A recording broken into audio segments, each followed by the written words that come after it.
Hello students, जैसा कि आप जानते हैं हमारा चैप्टर चल रहा है इलेक्ट्रोकेमिस्ट्री। और इलेक्ट्रोकेमिस्ट्री के अंदर हमने अभी तक सेल उसका कंस्ट्रक्शन बताया था। और आज जो अपन बात करने वाले दोस्तों वो ये है कि अगर कोई सेल जो होता है उस सेल का सेल एक्सप्रेशन या सेल निरूपण क्या होता है। सेल एक्सप्रेशन या सेल एक्सप्रेशन वो क्या होता है। तो इसमें दोस्तों आप चाहे जैसे कर सकते हैं, लेकिन मैं सिंपल सा तरीका बताऊंगा कि आप इस प्रकार से लिखिए अनिल कपूर। इसका मतलब क्या हो गया दोस्तों, ये ट्रिक आपको थोड़ा ध्यान रखनी है अनिल कपूर की कि A4 क्या होता है, एनोड नेगेटिवली चार्ज होगा और लेफ्ट में लिखा जाएगा। कैथोड जो होगा पॉजिटिव चार्ज होगा और वो राइट में लिखा जाएगा। इतना सा आपको पता होना चाहिए, बाकी कोई दिक्कत नहीं। जैसे डेनियल सेल जो था, उस डेनियल सेल का सेल निरूपण क्या होगा।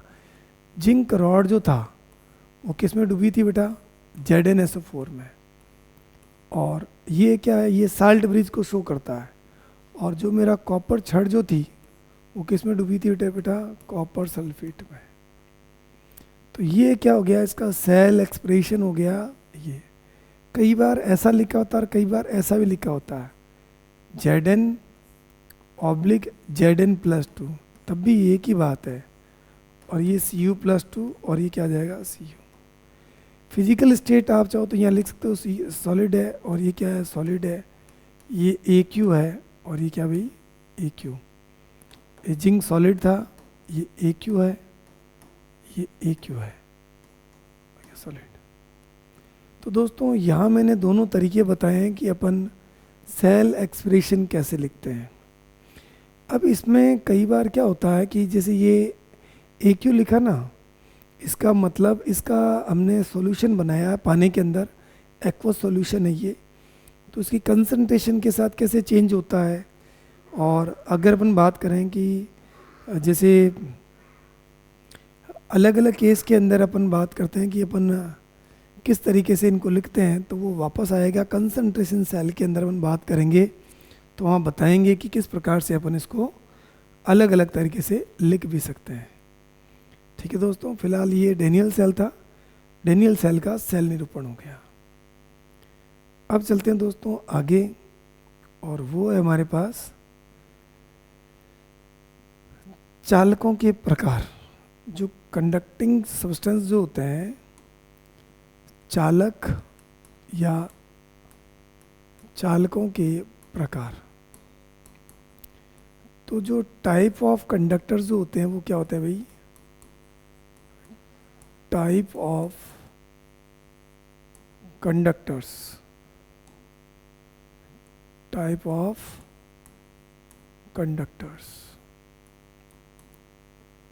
चालकों के प्रकार, चालक कितने प्रकार के होते हैं। तो दोस्तों जैसा कि आप जानते हैं चालक होते क्या है, कंडक्टर्स होते क्या है। द सबस्टेंस और the material which conduct the electricity, जो इलेक्ट्रिसिटी को कंडक्ट करते हैं उन्हें हम कंडक्टिंग सब्सटेंस या कंडक्टर कहते हैं। तो एक्चुअल में अगर अपन बात करें तो ये कंडक्टिंग सब्सटेंस जो होते हैं ये मुख्य रूप से 3 प्रकार के होते हैं। तो यहाँ मैं लिख रहा हूँ कंडक्टर, या क्या लिखूँगा भाई मैं, चालक। तो ये कितने टाइप के हो गए दोस्तों, ये मुख्य रूप से 3 टाइप के होते हैं। कौन कौन से दोस्तों, एक होता है इलेक्ट्रॉनिक कंडक्टर, इलेक्ट्रॉनिक कंडक्टर, इसका हिंदी नाम भी सेम ही रहेगा। दूसरा जो रहेगा वो है दोस्तों आयोनिक कंडक्टर, आयोनिक कंडक्टर। और तीसरा जो अपने पास रहने वाला है वो है मिक्स्ड कंडक्टर्स। हालांकि ये एनसीईआरटी में इसका जिक्र नहीं है, मिक्स्ड कंडक्टर्स।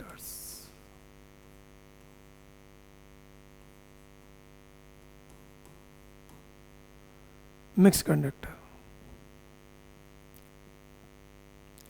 तो इलेक्ट्रॉनिक कंडक्टर जो होते हैं कौन से होते हैं, ये वो कंडक्टर होते हैं जिसमें चार्ज कैरियर, ये अपन कहते हैं कि करंट फ्लो के पीछे कौन रेस्पॉन्सिबल होता है। तो ये जो इलेक्ट्रॉनिक कंडक्टर जो होते हैं, इसमें जो करंट का जो फ्लो होता है, जो धारा का प्रवाह होता है, वो किस वजह से होता है? ड्यू टू इलेक्ट्रॉन्स, इलेक्ट्रॉन्स के कारण होता है। यहाँ पर अपन बात करेंगे कि इसमें करंट का फ्लो जो होता है किस कारण से होता है, तो इसकी वजह बताएंगे दोस्तों आयंस के बारे में। आयन की वजह से होता है, और इसमें जो करंट का फ्लो जो होगा वो किस वजह से होगा, तो आपको पता होना चाहिए इसकी वजह क्या है। इलेक्ट्रॉन प्लस आयंस बोथ, ये दोनों होते हैं। अब अगर आपको ये पता चल चुका है ये इलेक्ट्रॉनिक कंडक्टर, ये आयोनिक है और मिक्स्ड कंडक्टर है, तो दूसरा अपने पास काम होता है दोस्तों, वो क्या है कि ये इलेक्ट्रॉनिक है ये, तो इसका मेन अपन कहते हैं कि यहाँ पर इलेक्ट्रॉनिक कंडक्टर जो होते हैं उनके अंदर अपन कहते हैं कि एक प्रकार से केमिकल रिएक्शन नहीं होती है, जबकि इनमें पॉसिबल है, इनमें पॉसिबल है। तो अपन बात करेंगे कि मेन इसका जो अपन बात करेंगे भाई एग्जाम्पल क्या है, तो जितने भी मेटल्स हैं या ग्रेफाइट जो है वो किसका एग्जाम्पल है भाई? इलेक्ट्रॉनिक कंडक्टर का। और यहाँ जो आपके जो रहेगा इलेक्ट्रोलाइटिक सॉल्यूशन जो होते हैं, इलेक्ट्रोलाइटिक सॉल्यूशन। अब इलेक्ट्रोलाइटिक सॉल्यूशन का मतलब NaCl है, कॉपर सल्फेट, जिंक सल्फेट है, कोई भी इनका सॉल्यूशन है तो वो आयोनिक कंडक्टर का एग्जाम्पल रहेगा। और इसका जो मैं एग्जाम्पल लिखूंगा वो क्या आएगा? सॉल्यूशन ऑफ फर्स्ट ए या सेकेंड ए, फर्स्ट ए या second A group in liquid ammonia. Liquid ammonia के अंदर फर्स्ट ए या सेकेंड ए ग्रुप के जो मेटल है उनमें मैंने पूछा कि भाई वजह क्या है, कंडक्टेंस की वजह क्या है, किस कारण से करंट का फ्लो हो रहा है, तो ये वजह रहेगी भाई इलेक्ट्रॉन और आयन दोनों होंगे उसमें, अमोनिएटेड इलेक्ट्रॉन होंगे और आयन भी होंगे। तो ये हो गया दोस्तों इलेक्ट्रॉनिक करंट कंडक्टर और आयोनिक कंडक्टर के बारे में। इनमें कोई केमिकल रिएक्शन नहीं होती है क्योंकि खाली इलेक्ट्रॉन है। इनमें अपन कहते हैं सब्सटेंस का जो अपन कहते हैं कंपोजिशन क्या होता है, चेंज हो सकता है। ये आपको मैंने बता दिया कंडक्टर्स क्या होता है और क्या नहीं होता है। ठीक है दोस्तों, आगे चलते हैं। जब आपने ये पढ़ लिया है तो यहाँ पर हमने एक बात की थी, वो थी भाई इलेक्ट्रोड पोटेंशियल को निकालना। तो इलेक्ट्रोड पोटेंशियल को निकालने के लिए कौन सा तरीका है, कौन सा यूज़ करना चाहिए, तो मैं थोड़ा सा पहले वो पॉइंट लूँगा फिर आगे चलते हैं दोस्तों। तो अब जो मैं बात करने जा रहा हूँ वो करने जा रहा हूँ इलेक्ट्रोड पोटेंशियल के बारे में, फिर आगे चलेंगे। एक काम और कर लेते हैं, चलो वहाँ ले लेंगे आगे, अब आ ही गया है तो इसको पहले ये लेते हैं। इलेक्ट्रोड पोटेंशियल, इसको कहते हैं इलेक्ट्रोड विभव। ये बहुत ही इंपॉर्टेंट टॉपिक है। पूरे चैप्टर के अंदर सबसे ज़्यादा हैरान परेशान या आपको अच्छी अच्छी बातें या अच्छे अच्छे सवाल बताने वाला टॉपिक यही है, इलेक्ट्रोड पोटेंशियल। ये क्या होता है? तो दोस्तों जैसे आपने देखा होगा कि जैसे आपने धातु की छड़ ली और उसको आपने इलेक्ट्रोलाइटिक सॉल्यूशन में डिप किया, ये धातु की छड़ लिया आपने। अब ये एनोड कैथोड कुछ भी हो सकती है। और पता आपने क्या किया, आपने इस धातु की छड़ को क्या किया, अगर मान लीजिए इससे लो पोटेंशियल वाले से जोड़ा। तो ये इस छड़ के बारे में आप क्या कह सकते हैं? इस छड़ के बारे में आप ये कह सकते हैं कि ये छड़ जो है ये पॉजिटिव चार्ज भी हो सकती है, या ये रॉड जो है नेगेटिव चार्ज भी हो सकती है, और एक कंडीशन ये भी हो सकती है न्यूट्रल भी हो सकती है। तो there are 3 condition which is the deciding factor कि एक्चुअल में होगा क्या, है ना भाई, इलेक्ट्रोड पोटेंशियल के बारे में। तो दोस्तों मैं आपको यही कहूँगा कि इलेक्ट्रोड पोटेंशियल क्या है। तो आप कहेंगे इलेक्ट्रोड पोटेंशियल का मतलब ये हो गया कि अगर आपने इस रॉड को सॉल्यूशन में डिप करवाया तो सॉल्यूशन हो गया मान लो पॉजिटिव, और रॉड कैसी होगी, नेगेटिव। तो ये जो पोटेंशियल का डिफरेंस है इसी को इलेक्ट्रोड पोटेंशियल कहेंगे। तो बेसिकली मैं बात यही कहूँगा, धातु की छड़, मेटल रॉड प्लस जो आपके मेटल का सॉल्यूशन है या इलेक्ट्रोलाइटिक सॉल्यूशन,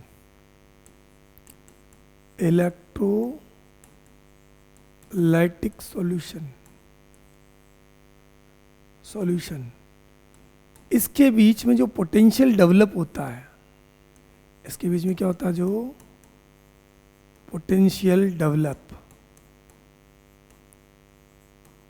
उसका नाम क्या है? This is called as electrode potential. इसको हम क्या कहते हैं? इलेक्ट्रोड पोटेंशियल कहते हैं। तो ये इलेक्ट्रोड पोटेंशियल जो होता है ये कितने टाइप का होता है भाई? ये मोस्टली ये 2 टाइप का होता है। एक होता है स्टैंडर्ड ऑक्सीडेशन पोटेंशियल और दूसरा होता है बेटा स्टैंडर्ड रिडक्शन पोटेंशियल। तो इसमें पहला जो है वो है स्टैंडर्ड ऑक्सीडेशन पोटेंशियल। इसको हम क्या कहते हैं दोस्तों? SOP। SOP क्या होता है? तो SOP का मतलब होता है potential developed between metal rod and electrolytic solution due to oxidation. तो ऑक्सीडेशन या ऑक्सीकरण के कारण तो अपन क्या लिख सकते हैं? पोटेंशियल या विभव, पोटेंशियल इलेक्ट्रिक पोटेंशियल। कौन सा भाई? Electric potential developed due to oxidation. अब ये स्टैंडर्ड है ना, इसका मतलब होता है कि टेम्परेचर आपके almost 25 degree Celsius and 1 atm pressure and 1 atm pressure is called as SOP। इसको SOP कहते हैं। जैसे अगर हम बात करें कि जैसे आपने जिंक रॉड लिया भाई, इस जिंक रॉड को आपने क्या किया दोस्तों? जिंक सल्फेट में जब आपने डिप किया था कॉपर के साथ में, तो आपने नोट किया होगा कि जब इस रॉड को आपने इसमें डिप किया तो क्या देखा आपने? जिंक सॉल्यूशन के अंदर आ गया था। ये जिंक कहाँ गया था? सॉल्यूशन के अंदर। अगर ये सॉल्यूशन के अंदर आया तो यहाँ इसने क्या निकाल दिए? इलेक्ट्रॉन। तो रॉड हो गई नेगेटिव और सॉल्यूशन कैसा हो गया? पॉजिटिव। तो मैं अगर ये देखूं कि एक्चुअल में हो क्या रहा है, ZnS जो है वो Zn+2 एक्वस में जा रहा है और 2 इलेक्ट्रॉन को निकाल रहा है। तो दोस्तों यहाँ पता चल चुका है कि ये ऑक्सीडेशन के कारण सॉल्यूशन पॉजिटिव हो गया, रॉड नेगेटिव हो गई। तो इसको अपन क्या कहेंगे? SOP। तो जो E0 ऑफ SOP जो अपन लिखेंगे वो क्या लिखेंगे, E naught of Z N oblique Z N plus two. तो आपको आइडेंटिफाई ऐसे करना है कि जब ऑक्सीडेशन हो रहा है तो ये जो पोटेंशियल आएगा उसका नाम क्या होगा, एस ओ पी होगा भाई। अब मान लीजिए मुझे इसकी वैल्यू याद है, this is how much, 0.76 volt. ठीक है भाई। एसओपी से अपन क्या ज्ञात कर सकते हैं, एसओपी ये बताता है कि कोई मेटल है कितने तेजी से इलेक्ट्रॉन को बाहर निकाल सकती है। ठीक है भाई। तो मैं ये कह सकता हूं कि एसओपी जो होता है ये क्या बताता है, ये शो करता है, एसओपी शोज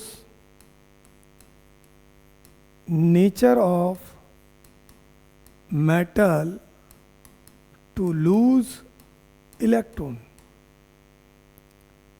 ये क्या कहलाता है, nature of metal to lose electron. और इसको हम लोग क्या कहते हैं, this is known as reducing nature. Reducing nature कहते हैं इसको, क्या कहते हैं इसको, रिड्यूसिंग नेचर। तो अब आपको पता चल चुका है कि भाई रिड्यूसिंग नेचर जो होती है, रिड्यूसिंग नेचर वो बेसिकली किस पर डिपेंड करती है, एसओपी पर। मतलब क्या हो गया, एसओपी जितना ज़्यादा रिड्यूसिंग नेचर उतना ही ज़्यादा, एसओपी जितना कम रिड्यूसिंग नेचर उतना ही क्या होगा, कम होगा। आगे बात समझे। तो this is the reducing power, बताता है कौन, एसओपी की वैल्यू। अब जैसे मान लो एक क्वेश्चन ले लें अपन, और मैंने ये कहा कि मेरे पास ये 4 मेटल है, ए बी सी और डी, और इनके एसओपी की वैल्यू दी हुई है,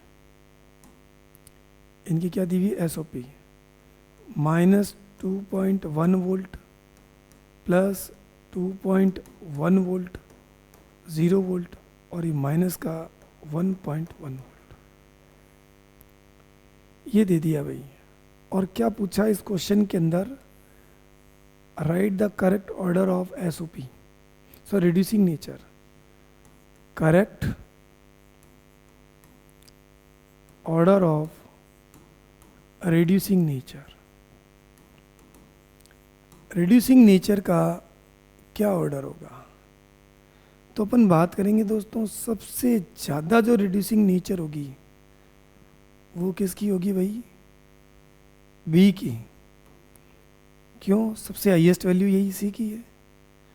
उसके बाद में कौन सी आ जाएगी, सी की, ज़्यादा ये है इसके बाद में। और 1.1 में और 2.1 में ज़्यादा कौन सा, 1.1 है, तो क्या हो जाएगा, डी, और लास्ट में कौन सा आ जाएगा अपना, ए आ जाएगा। तो ऐसे कोई क्वेश्चन दिए हुए हो तो on looking at the question you can easily find out the correct order of reducing nature. Reducing nature का हिंदी नाम जो होता है दोस्तों वो होता है अपचायक क्षमता। इसको हम लोग कहते हैं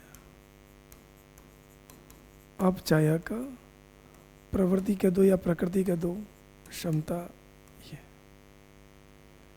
ठीक है दोस्तों, तो अभी आपने देखा कि हमने क्या पढ़ाया, एसओपी के बारे में। दूसरी बात जो अपन करेंगे वो रहेगा अपने पास में एसआरपी। तो एसआरपी क्या होता है दोस्तों, स्टैंडर्ड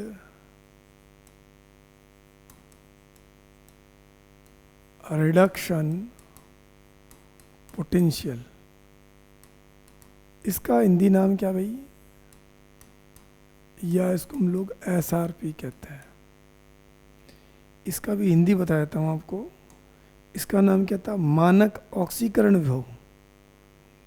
इसका नाम क्या है, मानक ऑक्सीकरण विभव। एक बात और ध्यान रखिएगा, कोई भी जो टॉपिक चल रहा होता है तो ऐसा नहीं कि मैंने इतना पढ़ा दिया तो ये टॉपिक ख़त्म हो गया। ये चीज़ें जो होती है रिपीट होती है, बार बार वापस आती है, तो आपको कनेक्टेड रहना है, पेशेंस रखना है कि हो सकता है कि अगर ये हिंदी में टर्म आपको बाद में बताई, इसी प्रकार से कोई टॉपिक होता है, कोई क्वेश्चन होता है, तो हमें लगता है कि इसको उस समय बताना चाहिए तो हम बता देते हैं। कोई भी काटा नहीं जाएगा, इसलिए लेक्चर पूरा देखें आप, तो उससे आपको समस्या नहीं होगी भाई। स्टैंडर्ड रिडक्शन पोटेंशियल, या इसका नाम क्या भाई, एसआरपी। तो दोस्तों ये चीज़ क्या होती है, इसका दूसरा नाम है मानक अपचयन विभव।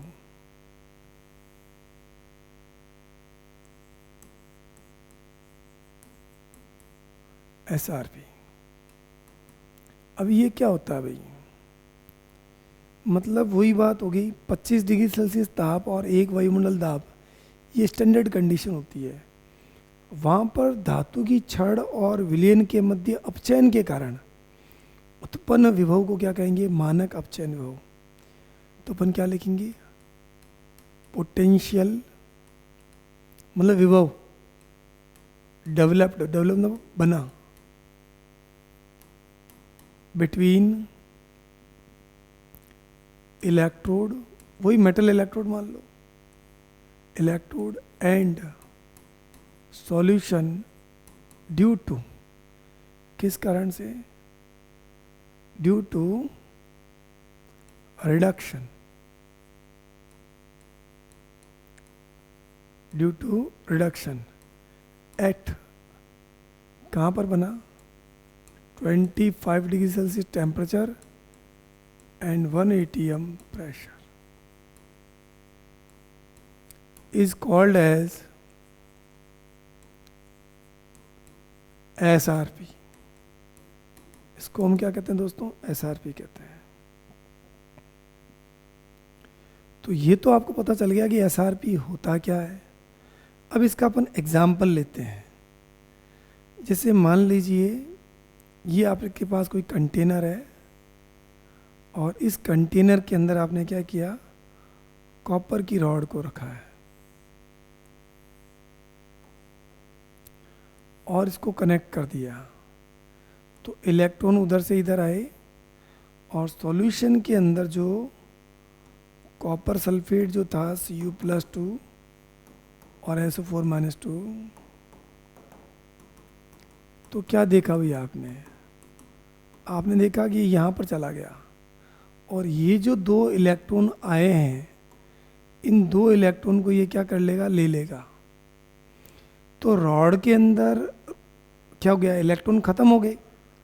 मतलब ये हुआ कि इस सॉल्यूशन के अंदर Cu+2 जो है वो समाप्त हो गया।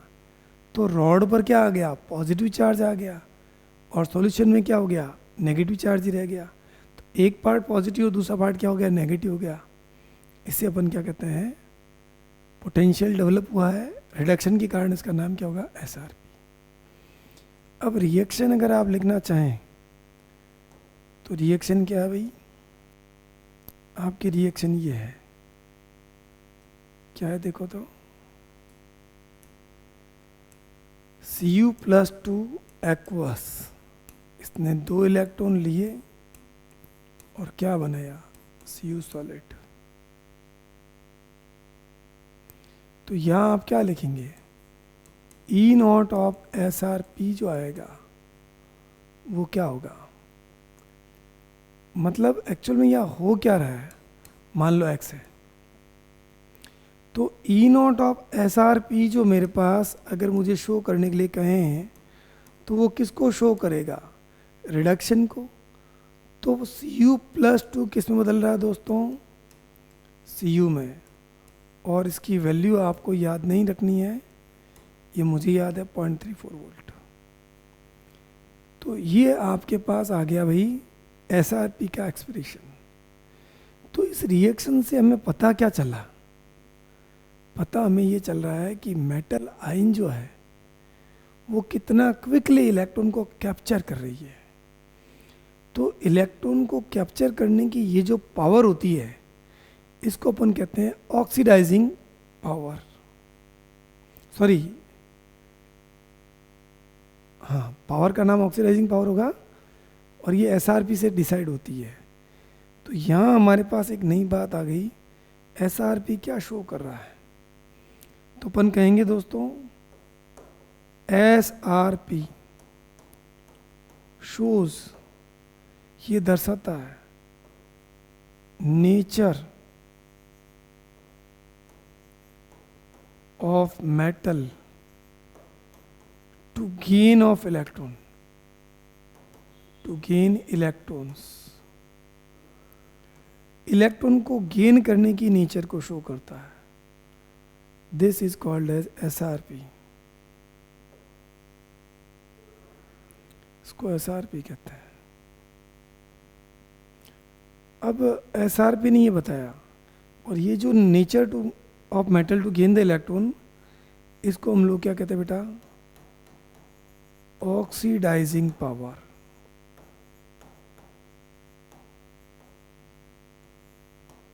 क्या कहते हैं इसको, ऑक्सीडाइजिंग पावर।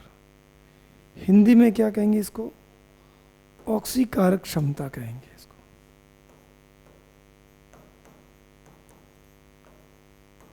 ऑक्सीकारक क्षमता, ऑक्सीडाइजिंग पावर। हो गया क्लियर, पोटेंशियल आ गया, ये आ गया, ये। ठीक है दोस्तों, तो एसआरपी हो गया और ये एसओपी हो गया।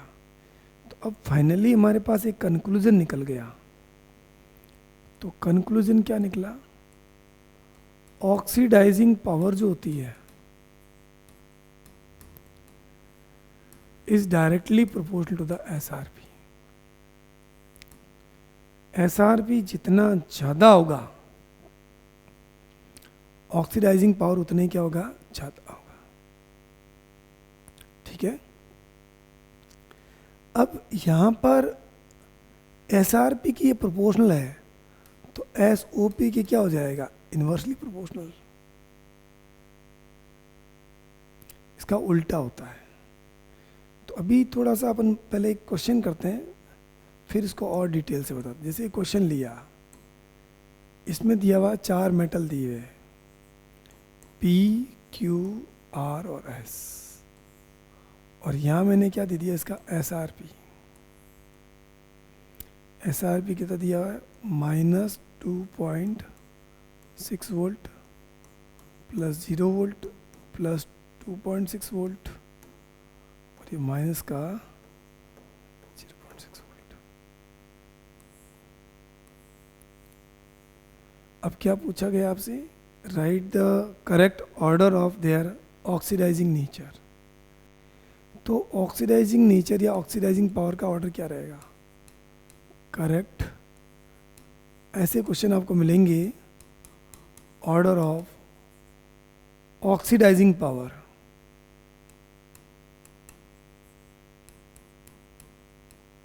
या नेचर, एक ही बात है। तो आपको पता है कि भी एसआरपी जिसका जितना ज़्यादा होगा, ऑक्सीडाइजिंग पावर क्या रहेगी, उतनी ज़्यादा रहेगी। तो सबसे ज़्यादा वैल्यू किसकी आएगी, आर की। उसके बाद कौन सी आ जाएगी, क्यू की। उसके बाद कौन सा आएगा, एस। इन दोनों में ज़्यादा ये ध्यान रखना। और फाइनली किसकी आ जाएगी बेटा, पी की। तो ऑक्सीडाइजिंग पावर और रिड्यूसिंग पावर को हमने कैसे कैलकुलेट किया, बहुत ही इजी तरीके से ये ऑर्डर अपन निकाल सकते हैं। अब बात करते हैं कि जो अगर आपके पास एसओपी और एसआरपी दिया हुआ है, तो इनको आपस में कैसे कन्वर्ट कर सकते हैं। दोस्तों एसओपी और एसआरपी ये एक दूसरे की अपोजिट टर्म है। इसको इसमें बदला जा सकता है, इसको इसमें बदला जा सकता है, एक ही मेटल के लिए, for the same metal. For एक ही मेटल होनी चाहिए, अलग अलग नहीं होनी चाहिए। अब अगर मान लीजिए ये इसका साइन प्लस है, तो एसआरपी में साइन क्या हो जाएगा, माइनस। और अगर इसका साइन माइनस में दिया हुआ है, तो ये क्या हो जाएगा भाई, प्लस हो जाएगा। एग्जाम्पल के तौर पर अपन बात करें कि भाई E naught of S O P दिया हुआ है, क्या दिया हुआ है, E naught of Z N oblique Z N plus 2 0.76 volt है, और E naught of S R P ये दिया हुआ है E naught of C U plus 2 oblique C U, ये कितना दिया 0.34 वोल्ट। ये एस ओ पी और ये क्या है एस आर पी। इस एस ओ पी को जब मेरे से पूछा इसी मेटल के इस एस ओ पी को एस आर पी में बतलाओ क्या आएगा, तो E naught of Z N plus 2 oblique Z N, तो अब देखो जेड एन से जेड एन प्लस 2 ये ऑक्सीडेशन शो कर रहा है, प्लस 2 से न्यूट्रल, ये रिडक्शन को माइनस का 0.6 वोल्ट। यहाँ क्या हो जाएगा, एस आर पी था, और अगर मुझे इसका एस ओ पी पूछ ले तो इसको लिखने का तरीका ही मुझे बदलना पड़ेगा, और ये पॉइंट था, ये क्या हो जाएगा भाई माइनस का 0.34 वोल्ट। तो कई बार क्वेश्चन जो होता है वैल्यू तो सेम ही है, लेकिन ये देखना है कि वो किस टर्म में दी हुई है। ठीक है दोस्तों, एक क्वेश्चन इस पर कंबाइंड कर लेते हैं, फिर आगे बढ़ते हैं। जैसे क्वेश्चन दे दिया आपको, ये मेटल है आपके W, X, Y और ये Z, और यहाँ पर आपके क्या लिखा हुआ है E naught of M plus N oblique M। इसका मतलब ये हो गया, ये दिया हुआ है -1.6 वोल्ट, 0 वोल्ट, प्लस 2.6 वोल्ट, और ये माइनस का 1.2 वोल्ट। अब ये दिया हुआ है और आपसे ये पूछा है कि भाई बताओ इसमें इसकी रिड्यूसिंग नेचर बताओ क्या होगी।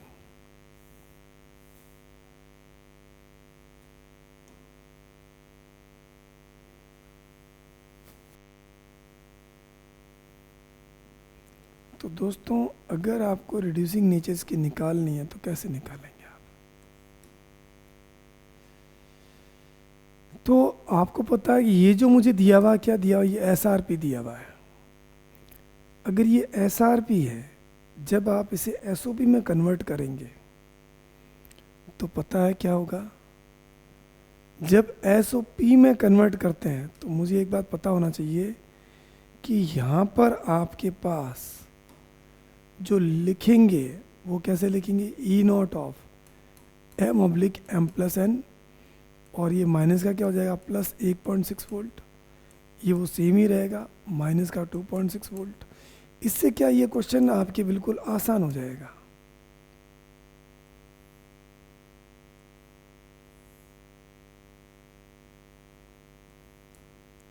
अब मेरे से पूछा पहला रिड्यूसिंग नेचर का ऑर्डर, रिड्यूसिंग नेचर या पावर, ये मुझे पता चल गई। अब एसओपी में आपने इसको कन्वर्ट कर दिया तो बिल्कुल आसान हो गया।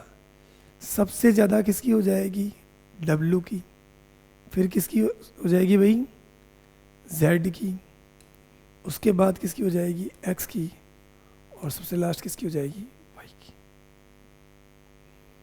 अब मेरे से पूछा भाई इसकी ऑक्सीडाइजिंग नेचर या पावर बताओ, ऑक्सीडाइजिंग नेचर या पावर बताओ,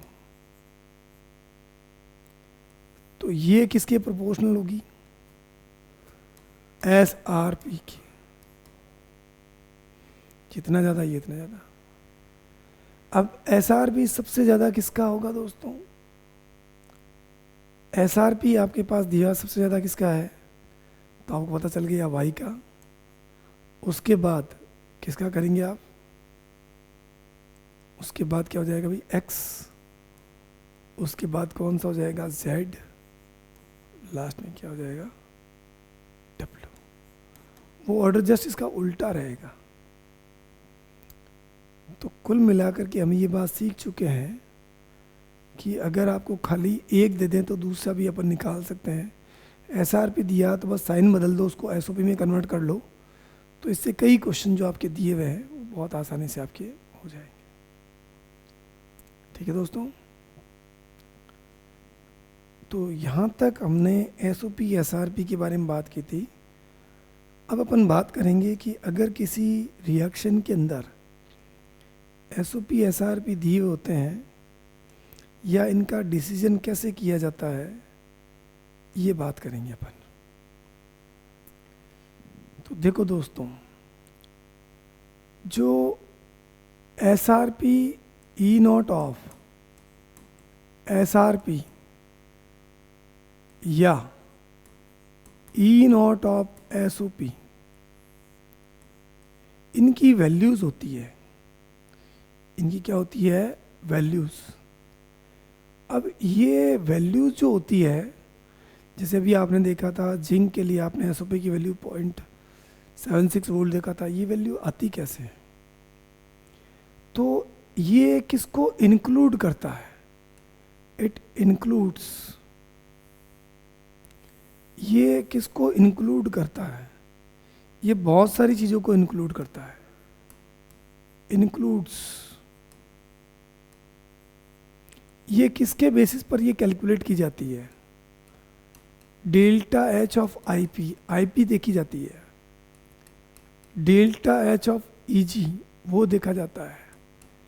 delta H of atomization enthalpy वो कितनी है वो देखी जाती है। आरिवस में और क्या देखा जाता है? डेल्टा एच ऑफ हाइड्रेशन, उस आयन की हाइड्रेशन एंथैल्पी कितनी है। तो ऑलमोस्ट ये सारी एनर्जी का जब आपके कंक्लूजन निकाला जाता है तो उसके बेसिस पर एसओपी या एसआरपी कैलकुलेट किया जाता है। अब इसमें एक सीरीज है जिसका नाम है इलेक्ट्रोकेमिकल सीरीज। इसका पूरा नाम है इलेक्ट्रोकेमिकल सीरीज। मैं पहले सीरीज तो बाद में बनाएंगे, इस सीरीज से मैं पता क्या चलता है वो बताता हूँ। या इसको हम लोग क्या कहते हैं? सीरीज, या इसको हम लोग एक्टिविटी सीरीज भी कहते हैं।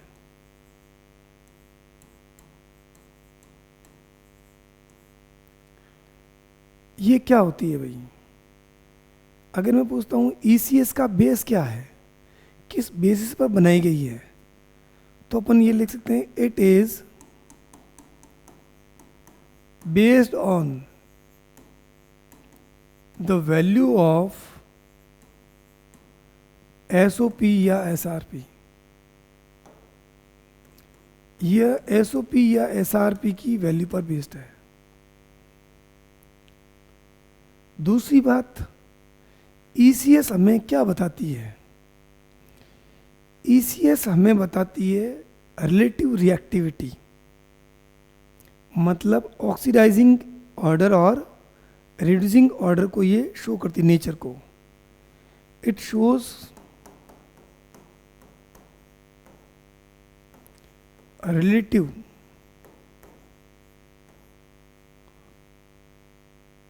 रिएक्टिविटी, रिलेटिव रिएक्टिविटी, और ये क्या मतलब आपेक्षिक क्रियाशीलता को दर्शाती है। किस पर आधारित है? एसओपी और एसआरपी पर। मतलब क्या हो गया? Oxidising oblique reducing nature, oxidising nature oblique reducing nature, ये शो करती है दोस्तों। तो कुल मिलाकर के हमारे पास ये आ चुका है कि ईसीएस होती क्या है, ईसीएस को निकाला कैसे जाता है, ये बात अपने दिमाग में बैठ चुकी है। अब देखो दोस्तों, इस ईसीएस में अपन ये कहते हैं या तो एसओपी बेस मान लो या एसआरपी मान लो। तो इसका जो कंक्लूजन है वो आपको मैं बता देता हूं, आगे वाले पेज पर लेते हैं।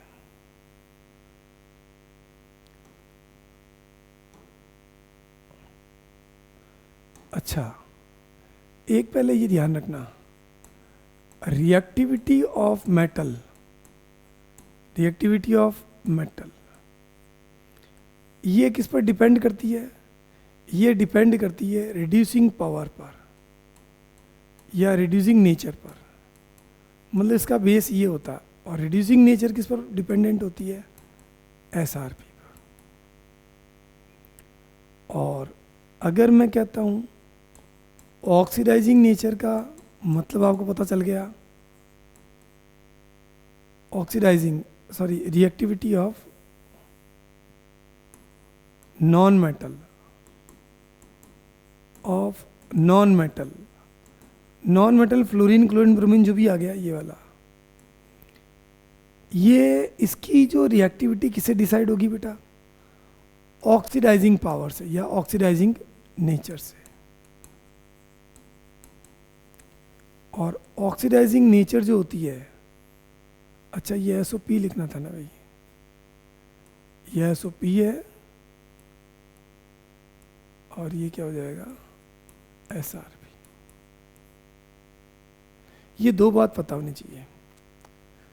तो कंक्लूजन ऑफ ECS क्या रहेगा? ECS अपन अगले लेक्चर बनाएंगे। कंक्लूजन ऑफ ECS, ECS का कंक्लूजन क्या है? तो इसका कंक्लूजन ये है दोस्तों कि अगर आप SOP लिया आपने, तो अगर SOP लिया तो ऊपर से नीचे जाओगे तो ये SOP की वैल्यू, ये जो SOP की वैल्यू है ऊपर से नीचे जाएंगे तो ये क्या होती जाएगी? डिक्रीजेस। अगर SOP डिक्रीज हो रहा है तो कौन सी नेचर आपके डिक्रीज होती जाएगी? इसलिए रिड्यूसिंग पावर क्या होती है? Reducing power decreases. अगर आपने ECS को SRP की बेसिस पर, SOP का मतलब क्या हो गया कि मेटल जो है वो किस में टर्न हो रहा है? एक्वस में, N इलेक्ट्रॉन को निकाल के। तो मैंने इसको इस टर्म में बनाया। दूसरा अपने पास ये भी तो हो सकता है कि भाई ये जो आपके, मैं SOP नहीं ले रहा हूँ, मैं SRP के बेसिस पर बात करूँ। तो SRP के बेसिस पर जब मैं बात करूँगा तो आप ऊपर से नीचे जाओगे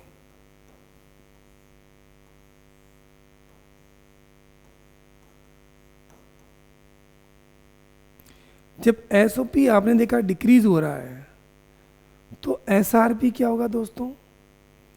इसका उल्टा है। SRP क्या होगा? SRP increases. इसका मतलब ऑक्सीडाइजिंग नेचर उसी मेटल के लिए क्या होती जाएगी? इंक्रीज होती जाएगी। उसी मेटल नहीं, नॉन मेटल्स के लिए। तो अब आपको रिएक्शन कैसे मिलेगी? रिएक्शन इस प्रकार से कि भाई M+N जो था एक्वस कंडीशन के अंदर, अगर ये ऐसे मोस्टली ये दी हुई होती है आपके NCERT वगैरह, तो ये SRP है। तो आपने देखा कि नॉन मेटल की रिएक्टिविटी तो बढ़ेगी क्योंकि ऑक्सीडाइजिंग नेचर बढ़ रही है, क्योंकि SRP बढ़ रहा है। तो यहाँ देखिए दोस्तों M सॉलिड, तो ये दोनों कंडीशन है। SOP की टर्म लेंगे तो ऐसा लिखा होगा, SRP की टर्म लिखेंगे तो ऐसा लिखा होगा। SOP को अगर आप बेस मान के बात करेंगे तो SOP डिक्रीज हो रहा है, मतलब रिएक्टिविटी ऑफ मेटल यहाँ क्या हो रही है? डिक्रीज हो रही है। रिएक्टिविटी ऑफ मेटल ये क्या हो रही है? डिक्रीज। और यहाँ पर आपको पता चल रहा है कि रिएक्टिविटी ऑफ नॉन मेटल मुझे पता है SRP के प्रोपोर्शनल है, तो ये नीचे जाने पर ये वैल्यू क्या हो रही है, बढ़ रही है, तो ये क्या होती जाएगी, इंक्रीज होती जाएगी। तो जैसे कोई भी आपको रिलेटिव कंपैरिजन करनी है ना, तो उसमें आपको ये बात ध्यान रखनी पड़ेगी कि आप SOP से बेस मान रहे हो या SRP से। उत्तर तो सेम ही आएगा, पर ये ध्यान रखना है कि क्या दिया हुआ आपको। ठीक है दोस्तों, तो इसी के साथ ही अगली क्लास में फिर मुलाकात होगी। तब तक के लिए दीजिए इजाज़त। Thank you.